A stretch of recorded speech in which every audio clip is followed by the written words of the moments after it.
Hi అండి. Welcome to మా వంటల ఎక్స్‌ప్రెస్. ఈరోజు నేను చెప్పే రెసిపీ ఏంటంటే చింతకాయ రసం అనమాట. చింతకాయలతో మనం పెట్టుకునే రసం. సో, మనం నార్మల్‌గా టమాటాతోని, చింతపండుతోని రసం పెట్టుకుంటాం కదా! సో, ఇది చింతకాయతో పెట్టుకున్న రసం అనమాట. చాలా బావుంటుంది.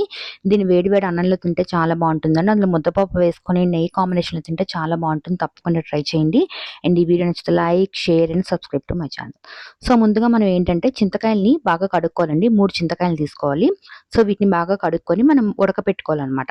సో, అందుకని బయట ఉడకబెడితే సరిపోతుంది. అవి మునిగినంత వాటర్ వేసేసి, మూత పెట్టేసి మనం స్టవ్ మీద పెట్టేస్తే అవి ఉడికిపోతాయి. సో, ఉడికిపోయిన తర్వాత దాన్ని మనం వడకట్టుకోవాలనమాట. సో, అందుకని ఈ విధంగా వడగట్టుకోవాలనమాట. వడకట్టినప్పుడు మనం దీన్ని బాగా క్రష్ చేస్తే ఇంకా దాంట్లో ఉన్న రసం కూడా మనకి వస్తుంది. సో, ఇప్పుడు మనకి ఆ వడకట్టిన వాటర్ ఉంది కదా! దాన్ని మనం రసం చేసుకోవాలిప్పుడు. అందుకని ఒక పాన్ తీసుకొని దాంట్లో ఈ వాటర్ యాడ్ చేసేసేయాలి. చింతకాయ రసాన్ని. అండ్ దాంతో పాటు 1 కప్ వరకు వాటర్‌ని కూడా యాడ్ చేయాలి. ఇప్పుడు దానికి సరిపడే సాల్ట్, పసుపు వేసేసి పెట్టేసేయాలి. ఇప్పుడు మనం వేరేగా మనం ఏంటంటే 3 పచ్చిమిర్చిని తీసుకోవాలండి. అండ్ దీంతో పాటు ఒక పావు కప్పు వరకు కొత్తిమీర తీసుకొని ఈ విధంగా బయట దాన్ని క్రష్ చేసేయాలి. లేకపోతే మీరు మిక్సీలో కూడా వేసుకోవచ్చు. కానీ కచ్చాపిచ్చాగా రావాలి కాబట్టి ఈ విధంగా మనం క్రష్ చేసుకుంటే సరిపోతుంది.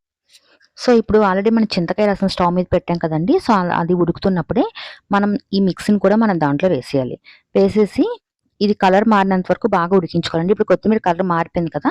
సో, ఇప్పుడు మనం దీనికి పోపు పెట్టుకోవాలి. పోపు పిండి 1 స్పూన్ వరకు ఆవాలు, జీలకర్ర, కొంచెం ఇంగువ అండ్ కరివేపాకు వేసేసి ఆ పోపుని దీంట్లో వేసేస్తే సరిపోతుంది. పోపు వేసిన తర్వాత రసం పౌడర్ ఉంటుంది కదా! దాన్ని ఒక 1 స్పూన్ వరకు వేసుకోవచ్చు. మీకు ఇంకా ఫ్లేవర్ కావాల్సి ఇంకో స్పూన్ యాడ్ చేసుకోవచ్చు. వేసేసిన తర్వాత ఇంకో 5 మినిట్స్ వరకు ఉడికిస్తే మనకు రసం రెడీ అయిపోతుంది.